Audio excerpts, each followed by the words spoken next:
welcome back. Welcome back, and let's start.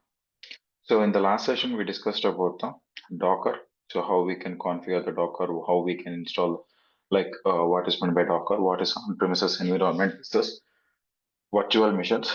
These are the concepts that we have seen in the last session.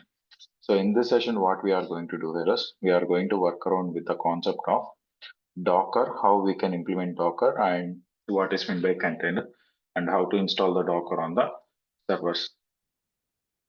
Okay, so these are the things that we are going to discuss. Before I go into the topic, may I know who are the people who are currently joined into the session, like who are new to the session? May I know the people who are attending the first day of the session?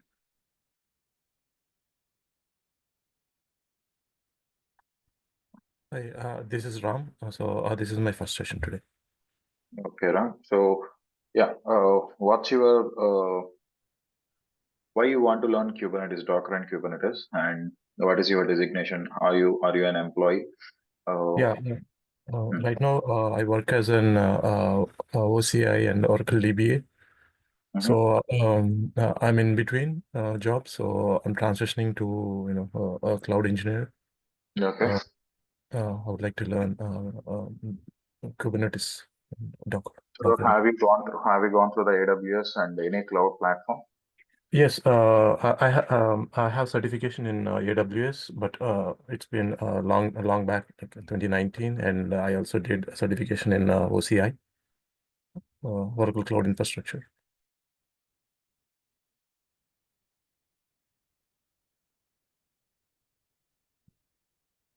Hello. Yeah, Ram. That's fine. I'm able to hear you. So Okay. you said that you have gone through the cloud, AWS also, right? Yes. Okay. So just give me 2 minutes. I will come back to that. Yeah.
Sorry guys, yeah.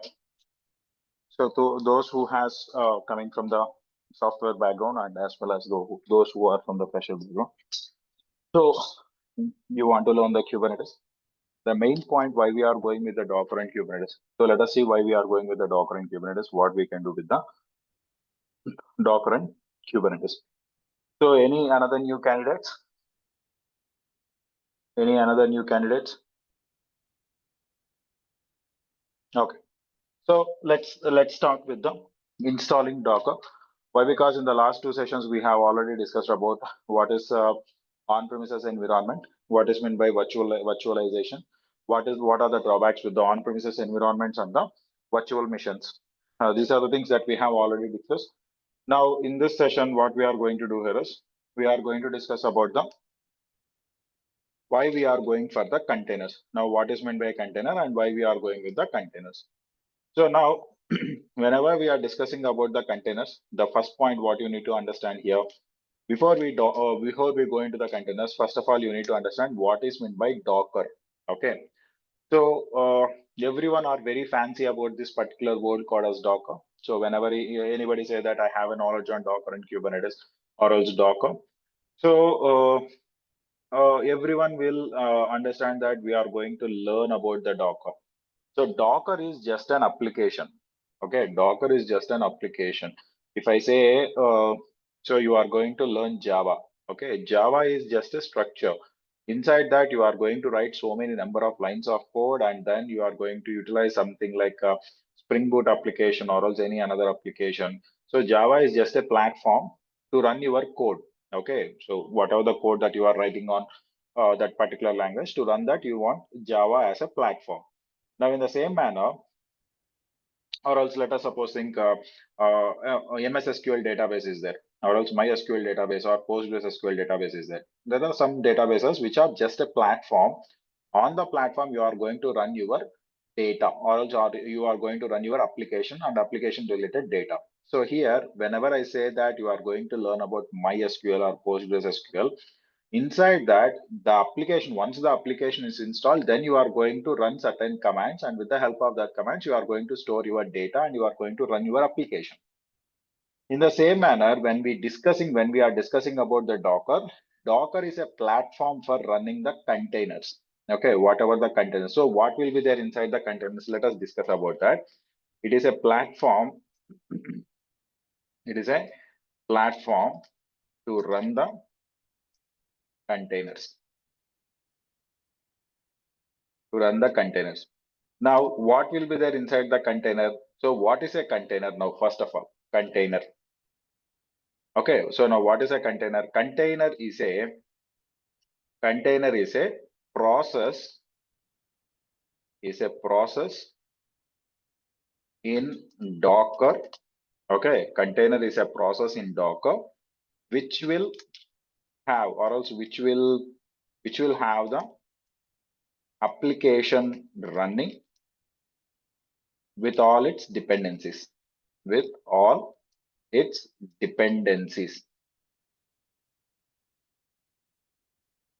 Okay, so this is called as a container. Now again, I'm repeating the same for you. Container is a process. It's just a process. Now, if you want to run a Java container, so container will be started inside that Java. You can run a Java application and its dependencies.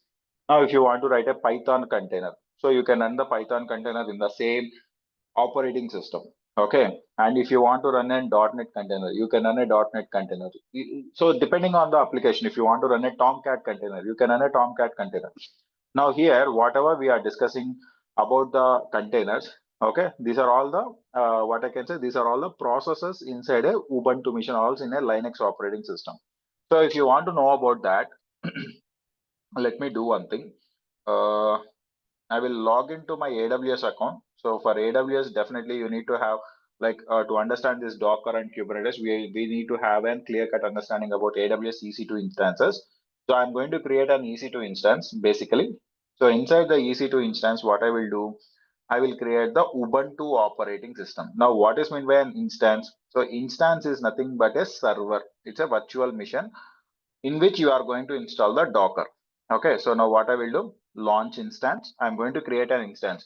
Now, how we have to create the instance? So the people who doesn't have knowledge towards the AWS, let us discuss about how we can create the EC2 instance in the AWS environment. Now, how you can create that?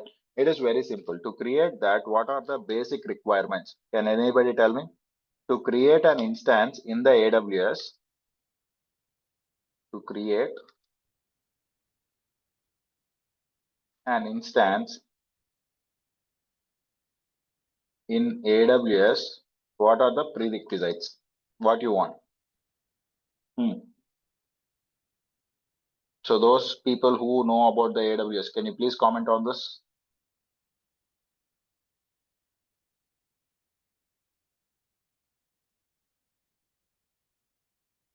Guys, AWS related guys who are there, those who know the AWS, can you tell me what are the requirements to install the AWS instance, to create an AWS instance? Come on, speak out.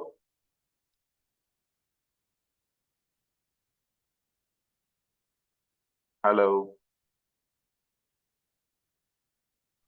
Yes. Tell me what are the requirements to install the AWS instance, or else to create the AWS instance.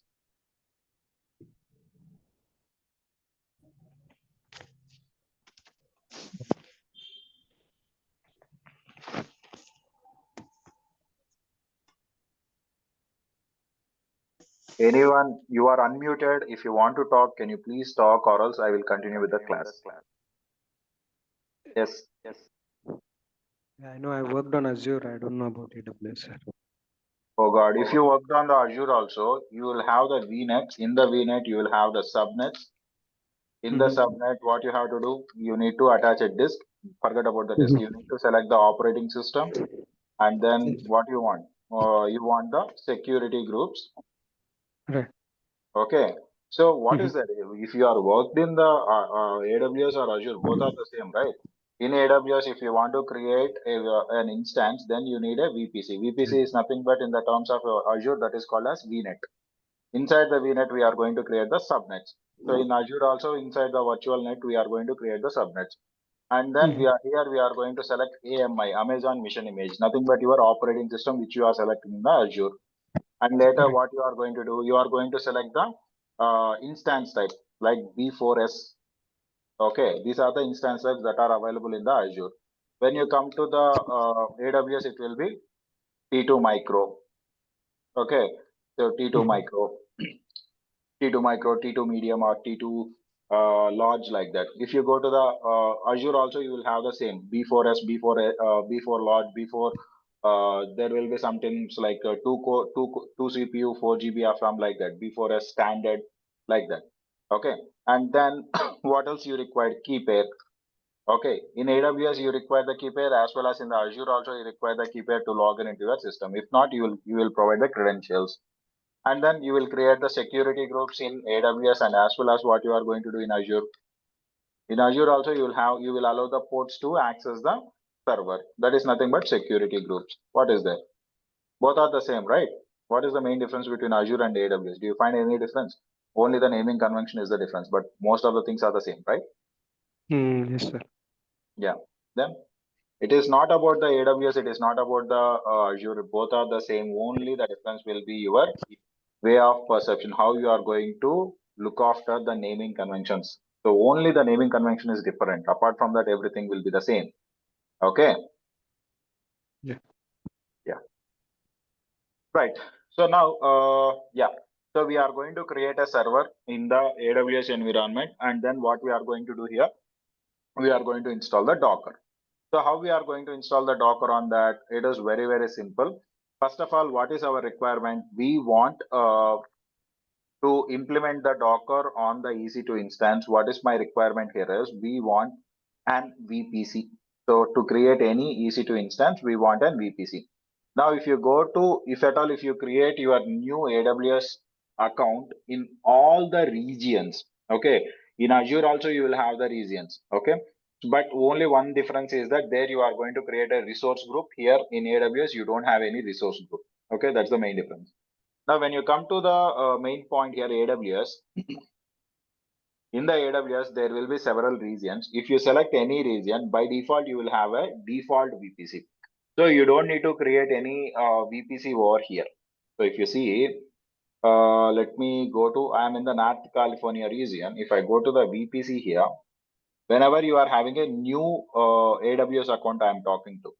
Okay, so this is my VPC. Inside the VPC, what I will have, inside the VPC, I am going to have, this is the default VPC which I am having.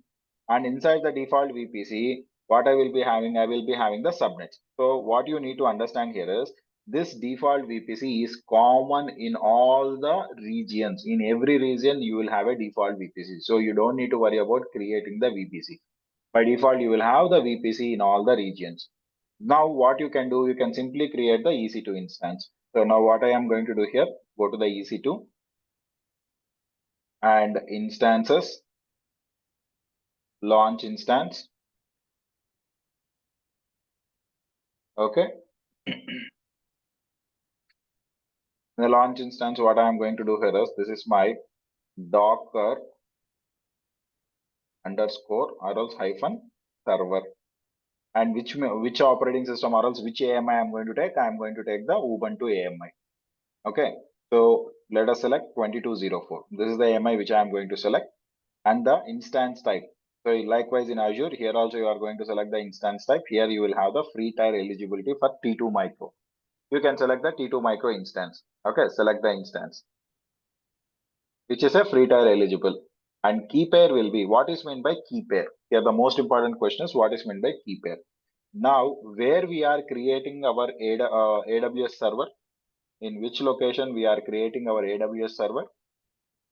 This is the AWS server which I am creating in Docker server. Where we are creating it? Don't say we are creating in the console. I'm talking about the location. Here you can see where we are creating it. US, California. In the North California, United States of America. So if you see virtually where is our server is located in the another part of the world. Right now we are sitting in India. So whoever are working from the US, I'm not talking about them. I'm talking to the people who are working in India, or else who are attending the session from India. So now my client mission, nothing but my laptop is in India. Okay, if I want to connect to this Docker server, if I want to connect to this server, and if I want to install all the requirements, how I can install that? To install that, I need to pass through the, so the credentials, whatever the username and password that I'm going to give, that needs to pass all over the internet and hit the server to get login into that. Okay, so here in between that, what I am having the internet. Now, is it safe to travel or else to transmit the credentials, username and password over the internet? No. No, we cannot transmit that. So what I'm going to do here is, I'm going to generate an encrypted key file. So that encrypted key file, you will have in server, you will have the public key, and with the user, you will have the private key. So it is just like a locking mechanism of our homes. So whenever you want to go to a function, okay, what you are going to do, you will lock your room and you will carry your key with you. Okay, so now in this, the room, whatever the room or else whatever the home is there, the lock will be a public key for you. What is meant by public key? Whenever anybody comes to your home, they will see that there is a lock and they will think that you are not inside the home and they will leave. So that lock is publicly accessible, publicly seen. Okay, anybody can come to your room and they can see that there is a lock and they will leave. But you, whatever the key that you are carrying, that's a private key, which means you only have that key, or else you can share that key to your family members also. So that's a private key, which cannot be given, which cannot be shared to the public. Okay. Now, if you don't have the private key, is it possible to unlock and go inside your home? If you don't have that key in your hand, is it possible to unlock and go inside the home? No. No, it is not possible. Don't say that we can break the lock, sir. Of course, if you are a thief, definitely you can break the lock, but that can be done by the hackers. We are not going to do that. Okay. So now what we need to have, definitely we need to have the key pair. So We will have a private key, and with that private key only, we will unlock the home and then we will enter into the home. In the same manner, for this Docker server also, we will be generating a key pair, and the AWS will have the public key, which will be configured or else which will be copied into the Docker server, and private key will be downloaded into the user's machine. So whenever you are creating a key pair, what is going to happen here? Create a new key pair, and the key pair name is docker underscore test underscore key. This is the key pair which I am going to create, and it's a PEM file. Create the key pair. Once the key pair is created, here you can see docker test underscore key dot pem has been downloaded into my user machine. Whatever the key pair that has been downloaded into my user machine, what it is called as? It is called as a private key. Yes or no? It is called as a private key. Whatever that is downloaded into the user machine, that is called as a private key. Now, this docker pem file, docker test key dot pem is downloaded into my client machine. So it is called as a private key. And here you can see you are having docker test underscore key, which can copy the public key into your server. Okay, so I will show you how it is going to copy. Now, as you are having the default VPC, I am going to select the default VPC where the EC2 has to be created and select the subnet. And if you want to create a security group, what is meant by security group? A security group will allow the traffic, whatever the traffic that is coming from the internet into your server. Which type of traffic has to be entered into your server? Which type of traffic has to be denied by your server? The entire rules will be given by your security group. Mute yourself. Mute yourself, please. Okay. So that can be given by your security group. Now what I'm going to do, I want to allow only SSH traffic. Why? Because for Ubuntu server, SSH traffic, we will be logging into the Ubuntu server through SSH protocol only. So to access any server, we will be using certain protocols. For example, if you want to access a website, what is the protocol that you will use? As an computer science engineers or else as a computer knowledge engineers, whenever you want to access any website, how you are going to access the website? Don't say that simply we are going to give the URL, then the website will be coming back. So it is not like that. HTTP protocol. So you have to use certain protocols called as HTTP, HTTPS, or else if at all if you are using databases like Postgres 5432 is the port number. If at all if you want to access MySQL or also Oracle, for Oracle it will be like 1531 if I am not wrong, and for MySQL it will be like 3309, and for MS SQL it will be like 1432 or else somewhere like 1400 port will be there for the MS SQL. So these ports should be open. Then only the proper response will be coming to the user, or else you can modify the ports. So the point what you need to understand here is, if you want to access any type of application, or else if you want to access the servers, then definitely in that server, which type of application is running. For example, in the companies, whenever we are talking about the companies, there are so many people who are working professionals over here. So in the companies, you will have a server. Inside the server, what you are going to do, you are going to install your application. If you want to access this application, if or else if the application is not running inside the server, if any outsider people wants to access this application, then what should be there? The particular port number, the particular port should be open. If that port is not open, then the application won't be accessible by the external user. So the port, whatever you are seeing here, it is not a physical port, it's a logical port. Whatever the port that you are seeing here, it is not a physical port, it is a logical port. From the logical port only, you are going to access this application. This is the first thing what you need to understand here. Okay, now I am having this application, I am able to access the application through the port. In the same manner, if you want to access the server, there is a protocol and port number which should be open, and the protocol to access any Linux server is the SSH protocol, and the default port number will be 22. If you want to change, you can change it, but the default port number is 22. If you want to access the Windows server, if this is a Windows server will be accessed on the protocol called as RDP and with the port number 3389. This is the port number on which your Windows server will be running. This is the Linux server on which the SSH is running. So you can access the SSH over the internet on the port number 22.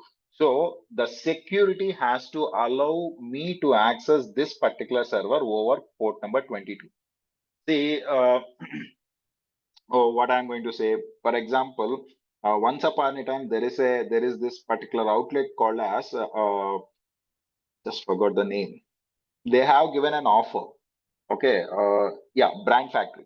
I don't want to go for that naming convention, but the point is there is a outlet called as brand factory. So they used to keep the offers at a particular time in the year, in the middle of the year, or else at the end of the year or starting of the year.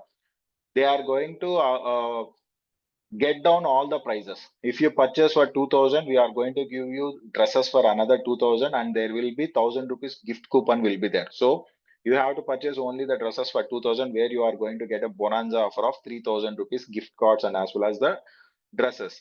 So now when they have announced this particular offer, everyone are into that particular outlet, brand factory outlet, everyone are going into that particular outlet. Now, after some time, what is happening? After some time, see, if you see here, the doors are open for that particular outlet. The doors are open, and the entire traffic or else entire public was inside that particular outlet. Now, if anybody are trying to enter into that outlet, somebody are stopping them. That guy is called as a security guy. So that security guy is not allowing the other persons to enter into that particular outlet. Why? Because, so see, here the constraint is different, but the point is, without the permission of the security guard, nobody can be entered into that particular outlet. That is the main theme here. So who has to allow you? Obviously, security guard has to allow me to enter into that outlet. In the same manner, even though, so if you see in the server SSH is open, in the server SSH is open, but if you don't provide the security groups, then you will not be able to enter into this particular server. So definitely in the security group, I have to allow the port number 22. That is what I am doing over here. SSH, what is the SSH port number 22? I am allowing it from anywhere in the sense across the world, anywhere 0.0.0 in the sense over the internet. If anybody is trying to connect, then I will allow them to access my server. Okay, so I'm trying to provide this access, and as well as here you can say I'm auto assigning the public IP. So if anybody over the internet wants to access your server, definitely there should be a public IP for your server. Without public IP, nobody can be able to access your server. So for that, I am going to enable the public IP. Again, I am repeating, if you want to access any server over the internet, definitely you need to have a public IP assigned for the server. Without public IP, it is not possible for you to access the server over the internet. So, and I will be launching the instance. Okay, good. So when I have launched this instance here, you can clearly see that the instance is getting created. Once the instance is created, and the instance will be having a public IP, here you can see a public IP was generated. Now this public IP, using this public IP, I will be trying to log in into the server. So the most important point what you need to understand here is the next one. How we are going to access this server. Excuse me.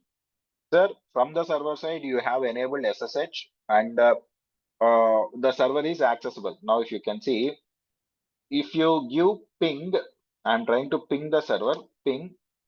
I mean, I'm calling the server over the public IP. When I call the server over the public IP, I'm not getting any response. Why? Because there is a protocol called as ICMP. That protocol is not enabled. So if you can see, if I give -t, it will be continuously pinged. Now what I will do here, I will go to the security groups, edit inbound rules, add rule. I will go with custom ICMP v4 from anywhere. If I give this and save this, up to now we are not getting any response, but now we are going to get the response. Look at that. I'm getting the response from the server. Previously, I'm not getting the response from the server. Now I'm getting. Why? Because I have allowed a protocol called as ICMP, due to which I am able to communicate with the server. I am able to communicate. So how I am able to communicate? Through an application. What is that application? Command prompt. With the help of command prompt, I am able to communicate with the server, and server is giving me the reply. Now, if I want to access the server, If I want to access the server, what is my required application? The required application is putty. Okay, we are going with the putty configuration. In northern terms, they will be calling putty. Anyways, that depending on your language, you can call it. I'm going to call it as a putty. So we require a putty software. Inside this software will help us to connect with the server. But there is a problem. What is the problem? Putty software will only accept the private key in the form of PPK format. Putty software will only accept putty will only accept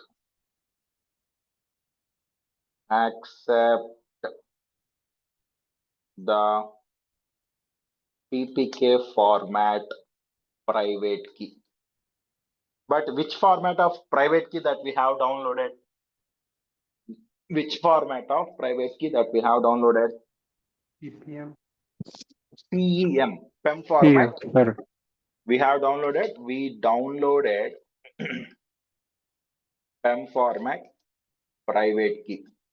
So you can ask me, sir, why we have downloaded PEM format private key? In AWS, you are having PPK, right? Then what is the necessity for you to download PEM format? The main point is PEM format you can use for the open SSH configuration. So it will be used further when we go into the further topics. We can use that PEM format in many ways.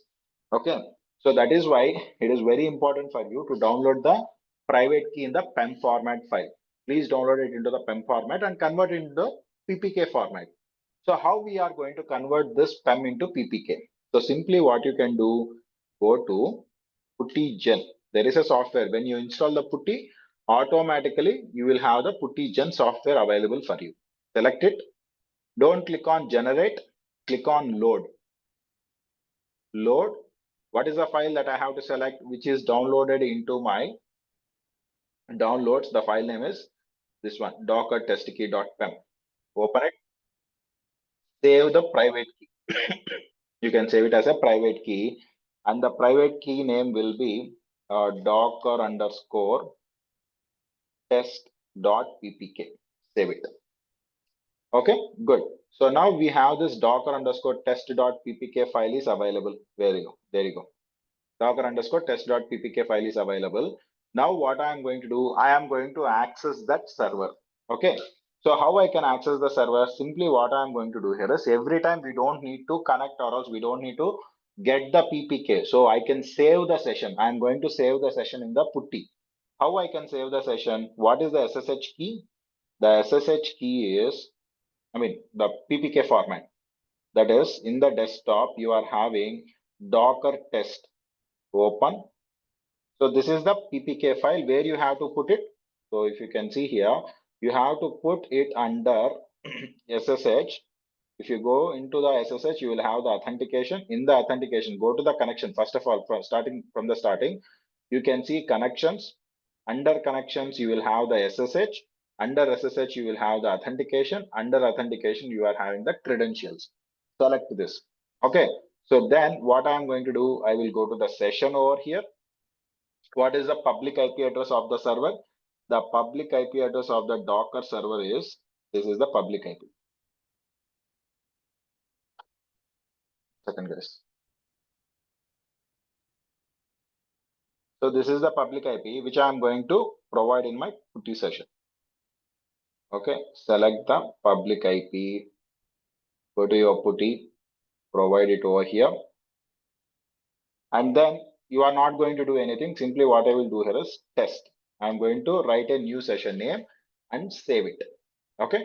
So now you are having test session saved where you are having the private key file is also available for you. So now close this and again reopen this. So here you can see simply click on test and load. You are going to get the public key IP over here and as well as the key file will be preloaded into your putty. You don't need to worry about that. So Ubuntu @ why? Because what is the AMI that we have taken to create this server? We took Ubuntu AMI to create the instance. So for Ubuntu AMI, the user will be Ubuntu. Default user will be Ubuntu. Okay, so I'm going to use the Ubuntu, click on open. That's it. So we are able to access the Ubuntu server now. So I hope you are able to see this. We are able to access the server over the internet. So because of the key pair which we are using. Okay, so hold on. So to make you more visual, so what I will do, I will increase the font size over here. Good. Well, good. So this is the Ubuntu server which we are having. Now it is our turn to install the Docker. Okay, so now what I will do, sudo su hyphen. Okay, so now we need to install the Docker. But before that, what we are going to do here is apt update -y. Okay, I'm going to update that server. Once the server is updated, then we are going to install the Docker. Is it very difficult for installing Docker? No, it is just a single command through which we can install the Docker. What is the single command that we are going to use over here is, let me show you that. So through which we are going to install the Docker. Is it very tough way to install? Let us see. So just to go to this particular website, get.docker.com. Here you can see this is the shell script which is available for you to install the latest version of the Docker. Simply what you can do here when you go back to this, serv-sl https://get.docker.com. Okay, it is going to give you the entire shell script here. So I am going to install it and click and write bash. That's it. So it is going to install the Docker on your machine. Okay. So, but before installing that, I will show you one more thing, very interesting for you, but not right now. So as it is a demo session, I am just showing you how to install the Docker. But when we go to the original from tomorrow onwards, you will be diving into the normal sessions. There I am going to explain you what are the things that you need to understand in this particular installation process. Okay. So look at here. So the Docker got installed. So here you can see Docker PS. We have the Docker running. If you see Docker info, we will be having the information related to Docker. This is fine. This is how you have to install the Docker in your Ubuntu machine. Any questions here? Any questions? No. Okay. So now once we have installed the Docker, now it's time to create the containers. Now let me go with ps-ef. Here you can see there is no Docker related containers are running. So now what I am going to do here is I'm going to create a container. Just look at here how I am creating, and later we will discuss about what is the everything in detail about that command. Docker run hyphen itd hyphen name of the container is e1. This is just a name of the container, and I'm going to create it with the Tomcat image. What is image? What is container? What is hyphen itd? What is run command? Everything you are going to understand. But the point is, what is a container? That you need to understand here very clearly.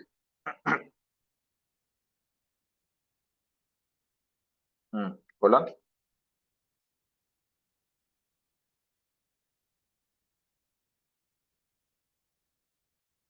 Here you can say Docker PS. We have the container running with the name T1. Okay. PS-EF. If I go here, look at that. Here you can see OpenJDK login file Tomcat. So this is the container, whatever the application that is running inside your container. So here you can see there is a process. What is the process? 3138. This is the process name. So that you will understand when you go into the C groups and namespaces. Today I am not going to explain you about that. But whatever the application that is running on your Docker container, whatever the application that is running on your Docker container, that you can see the process running on your Linux machine. Here you can clearly see that the process 7FB54. This is a process. What is this process? What is that process? See that 7FB5486BF764. The same. 7FB 5486 BF 764. The same process, which means that here I can clearly state that whatever the containers and inside the container applications, whatever they are running, they are a part of your Linux process. So simply, if I have to explain you about the container, a container is a process which will be running with the application and its dependencies and its application dependencies. Simply, that is the definition of a container. Now, what is C group? What is namespace? That we will see in the next session. But as of now, this is how you are going to create the container. So why I am showing you all this? To make sure you understand what is a container. So apart from that, if I simply define that a container is a process and it will carry the applications and its dependencies, then you won't get the point. What exactly is a process? So a container is a Linux process which will hold the application in a Docker application and run the Docker container or the container related application and its dependencies. So if I say that, then you are going to understand, okay, container is also a process in the Linux operating system, which will be created on the platform called as Docker. So with this container, we are going to run our application. Here you can see we are running the Tomcat application. Okay, so that is called as a container. Any questions? Any questions? Is it clear what is meant by a container? Yeah, clear. Right. So now we are creating the container. What are the prerequisites to create the container? We need to have an image. What is meant by image? What is meant by -itd? What is meant by Docker lifecycle? When we are giving the Docker command, what we are giving Docker run -itd -name T1 like that. Okay. So what is the T1? Where we have to find the C groups? Everything we are going to learn in the next session. So whenever we are going to discuss about this, we will be going in deep about the Docker installation, what is meant by Docker networking, and before Docker installation, how server will be looking like. After Docker installation, how server how server will be looking like, and what are the applications or else what are the things that are getting installed on your Docker server. Everything you are going to learn in the next session. So for this today's session, what you have to do here is you have to install an AWS or else you have to create an AWS account. Whoever are interested to join the session, please enroll yourself for the session. Today will be the last demo for your entire. The three class demos are ending by today, and from tomorrow onwards it will be a paid sessions. So or else what I can say, it's an you have to enroll for the sessions. Once you have enrolled the sessions, then DurgaSoft will share you the link for joining to that session. Once you get the link, then only you will be able to join into the sessions. So this is the main thing. And yes, apart from this, if you have any questions, any queries related to the course or else anything, you can ask me. Last 5 minutes is available, like totally for your questionnaire. Yes, go on.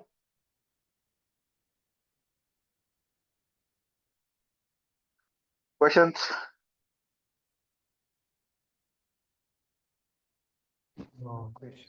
Where can you find the previous classes demos? You can find on a YouTube or else DurgaSoft will share you that. Okay. And one more thing I forgot to ask, sorry. Those who have asked the DurgaSoft, whenever they are making the payment, some people have asked the DurgaSoft that, do we need to pay 2,000 rupees here or else how we have to do for AWS? See, the 2,000 rupees, whichever I have said, I don't know, maybe the people present here or not, just for your understanding, I'm saying you, 2,000 should not be paid for the DurgaSoft or else you are not going to pay 2,000 rupees for DurgaSoft.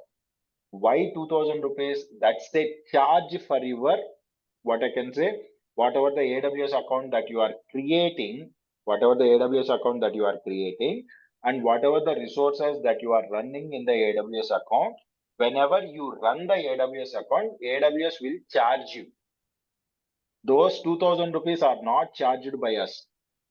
Okay. For example, if you are going to a tour, so treat me, think like I am a tour guide. Okay, I am a tour guide. For tour guide, you are going to pay some amount. But whatever the locations that you are going to, or else whatever the bus service, or else whatever the things that you are going to do in the tour, so that allowances you are not going to provide it to your guide. That is provided to the tour company. Okay, in the same manner, here I am just a guide who are going to say you about the server creation and everything in the AWS. Once you have created the resources to whom you have to pay, you are not going to pay for me. You are going to pay to the AWS. Okay. So, and again, see, whenever you are traveling, if you are traveling in a bus, okay, so you have selected some 3-4 destinations. Okay, so depending on the destination, your charges will be increased. Okay, if you select some 1,000 or 3,000 kilometers, depending on that, the charges will be increased. Now, if you select the destination within 1,500 kilometers or else 500 kilometers to 1,000 kilometers, the two destinations are between that, then the charges will be decreased. In the same manner, whenever you are creating a server, how many hours you are running the server, which type of server you are creating, and how many hours you are running the server. So, if you are going to, again, simple, again, telling you back, if you are going to a tour in the Mercedes Benz bus, so there will be Volvo 9600 buses, then the charges will be different. If it is a sleeper class and Volvo 9600 bus, then the charges will be different. But whenever you are traveling in a normal state bus or else an express bus, then the charges will be different depending on the comforts that you are getting. In the same manner, which type of server you are selecting and how many hours you are running the server, depending on that, you are going to pay for AWS. Okay, you are not going to pay to me. You are not going to pay to DurgaSoft. You are directly going to pay for Amazon. Okay, please keep in that mind. So, I think I got a call from DurgaSoft in this evening. I think on the afternoon or evening. So they asked me, sir, are you charging extra 2,000 rupees? I said that I am not charging any extra 2,000 rupees. Then the students are, whoever are trying to pay the amount, they are asking me that, sir asked me to pay 2,000 rupees. I'm not asking you to pay 2,000 rupees. I'm asking you to keep 2,000 rupees with you.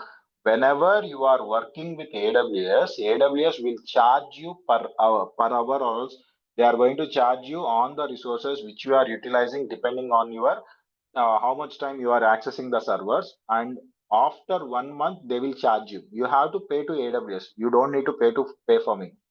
But to learn the Kubernetes, if you want to learn extensively, like you want to continuously do the practicals and you have to get a full hands-on experience and you have to experience that practicals, then the charges will be elevated.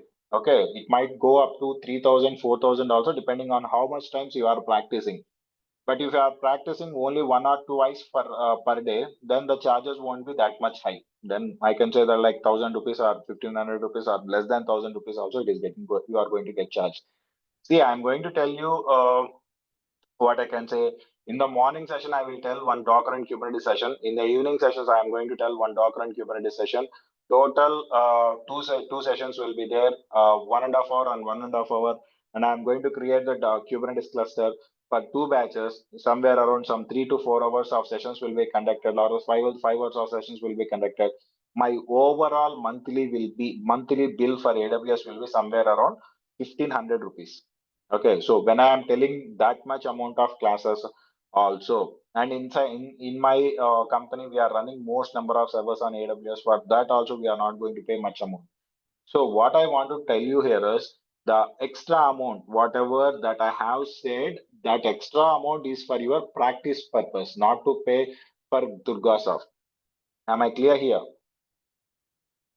Yeah, yes. Fine then. Yeah, Hi, question. Chaitanya, morning, what timings will be there? Mornings right now we have completed a batch like Kubernetes batch, like Kubernetes is started in that somewhere around we are in the middle of Kubernetes. Oh, okay. So it is not very feasible for you to join. Oh, okay. Maybe tomorrow we will start the Ingress. Okay. Yeah. Mhm. So you can Okay. join this batch. Generally, what time will be there for in mornings? In the mornings it will be like somewhere 6:30 in the morning. Oh, okay. Yeah. Actually, I'm looking into morning session instead of evening. Just that's why I asked. No problem. So if you want to join in the morning sessions, you can join in morning, or else if you want to continue in the evening, you can continue. Yeah, sure. Yeah. Questions, guys? So for that AWS payment, no, for that we need to discuss with the DURGASOFT only, or how that will be processed. AWS payment, you don't need to discuss about DURGASOFT. That is what I said you Okay, in the last yeah, 5 minutes. Are you a Mhm. Telugu guy? Yes. See, మీరు నాకు pay చేయాల్సిన అవసరం లేదండి. నాకు కానీ దుర్గాసాఫ్ట్ కానీ pay చేయాల్సిన పని లేదు. No, Okay. no, for that, what is the process? So we need to pay for AWS, right? For One that, second, what is let that me link? complete this. Okay, Let me complete. I am telling you the same thing. Just okay, hold okay, on. Just listen to me. Okay. okay, sure, మీరు sure. నాకు కానీ దుర్గాసాఫ్ట్ కానీ pay చేయాల్సిన పని లేదు. మీరు AWS account create చేసుకుంటే AWS account లో మీరు సర్వర్స్ క్రియేట్ చేస్తే ఇన్స్టాన్సెస్ క్రియేట్ చేస్తే ఆ ఇన్స్టాన్స్ కి డబ్బులు పడితే ఆ డబ్బులు మీరు AWS అమెజాన్ వాళ్ళకి పే చేయాలి. ఓకే. ఎంతైతే మీరు ప్రాక్టీస్ చేస్తారో ఎన్ని సర్వర్స్ అయితే మీరు క్రియేట్ చేస్తారో అన్ని సర్వర్స్ కి మనీ మీరు AWS అమెజాన్ వాళ్ళకి పే చేయాల్సి వస్తుంది. నేను దుర్గాసాఫ్ట్ అనే మధ్యలో ఎవరు లేరు. Direct you and Amazon will have that transfer. So మీరు ఎవరితో మాట్లాడాల్సిన అవసరం లేదు. అండ్ 2000 అనేది ఖచ్చితంగా 2000 అవుతుందని నేను చెప్పట్లేదు. డిపెండింగ్ ఆన్ యువర్ ప్రాక్టీస్, మీరు ఎంతసేపు అయితే ప్రాక్టీస్ చేస్తారో అంత మనీ మీరు పే చేయాల్సి వస్తుంది అమెజాన్ వాళ్ళకి. అంతేగాని నేను 1 అవర్ ప్రాక్టీస్ చేశాను, నాకు 500 వస్తుంది. మీరు 1 అవర్ ప్రాక్టీస్ చేశారు కాబట్టి మీకు తక్కువ వస్తుంది. అలా కాకుండా నేను ఒక 5 అవర్స్ ప్రాక్టీస్ చేశాను, 3000 వచ్చింది.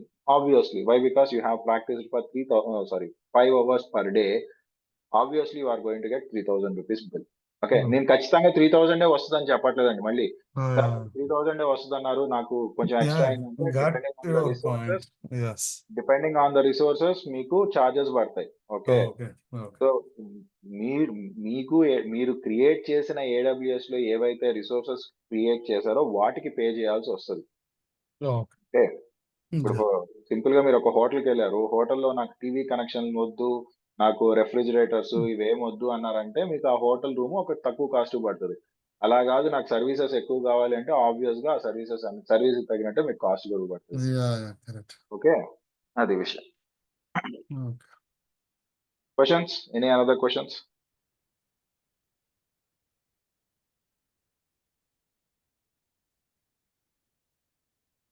Questions, guys? Yeah, we are good. Good, sir. Okay, fine. So have a nice day and we'll meet in the next session. So next session will be in. So those who has enrolled for the session, they are going to get a link, and to them only the session will start at 7 o'clock. And the sessions may be progress up to mostly 8 o'clock will be there. Up to this week, you will have the sessions around 8 o'clock, and from next week onwards, you will have the sessions around what I can say. What is the time? 8:30. 7 to 8:30. Okay. Yeah. Okay. Have a nice day and we'll. Yeah. Thank you. Yeah, thank you. Thank you. Bye.